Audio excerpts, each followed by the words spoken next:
Енді мына менің толық видеома назар аударыңыздар. Мына стол, мына микрофон, ноутбук и артымдағы фон. Болды, басқа еш нәрсе жоқ. Басқа еш нәрсе жоқ дегенде мен кішкене өзімнің креативімді қостым. Көк цвет и көк цвет. Байқап тұрғандарыңыздай. Сіздерде де сондай өздеріңіздің киімдеріңізге кішкене мән беріңіздер. Мысалға, кулинария бағытын алайық. Сізге барынша рөлге кіріп, фартук тағып алған дұрыс. Немесе сіз дәрігер болатын болсаңыз, халатыңызды киіп алыңыз. Мұғалім болатын болсаңыз, мұғалім формасында классикада отырыңыз. Немесе геймер болатын болсаңыз, менің сияқты осындай свободный формада отырсаңыз болады.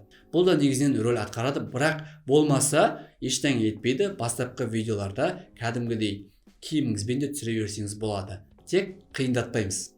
Менің не дегім келіп тұр, бұндай қымбат оборудованиялар менде жоқ қой деп сылтыратпаймыз. Не бар, сонымен жасай береміз. Енді мынандай мәселе, жаңағы кулинария аспазшы кісіні алайық. Сізге негізінен керегі стол. Барлық процесті столда жүргізсеңіз болады. Мысалға қараймыз, штативті алдыңыз, бағанағы мен бонус сабақта көрсеткендей, сотканы осылай қойдыңыз. И мына жерде мысалға бауырсақ пісіріп жатыр дейік. Сіз қамырды жайып жатсыз и микрофон петличка мына жеріңізде тұр, сөйлеп жатырсыз. Ингредиент мен 4 жұмыртқа қостым, тұз қостым деген сияқты. Осылай түсіре берсеңіз болады. Ал енді мынандай нәрсе, сіз өзіңіздің түріңізді көрсеткіңіз келді.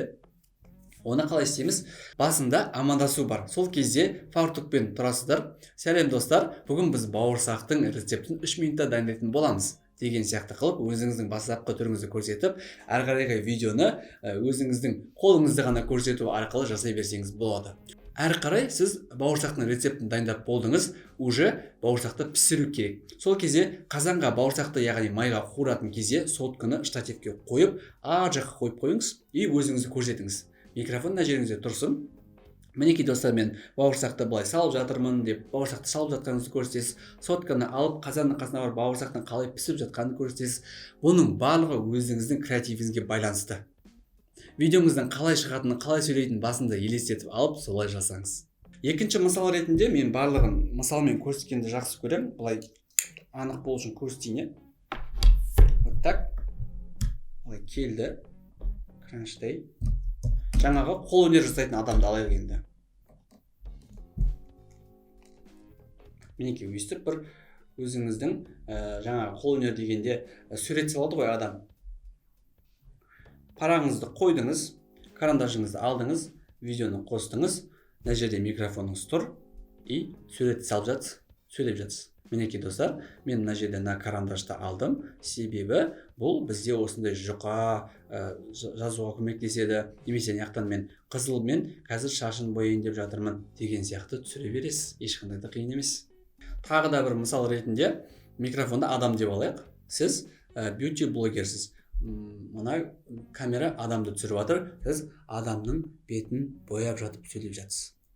Мінекей біз бетіне тоналканы кішкене жағамыз, және де спонжды алып, былайынан сүртпейміз.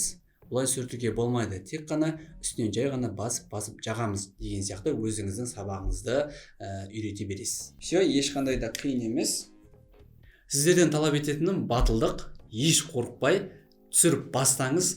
Өзіңіздің результатыңызды көрген кезде, яғни видеоны түсіріп болдыңыз и монтаждап болдыңыз, көресіз, вау, анау чувство вообще күшті болады. Одан кейін тағы да мотивацияңыз ашылады, тағы да видео түсіруге деген сияқты. Просто осы бірінші видеоны сіздерге жақсылап түсіру керек, қорықпай. Менің алдында мысалы қаншама модуль өттік, қаншама сабақ өттік, сондағының бәрін жинап, сол мен берген кеңестер бойынша түсірсеңіздер, сіздерге мен обещаю, сіздерде керемет видео шығады.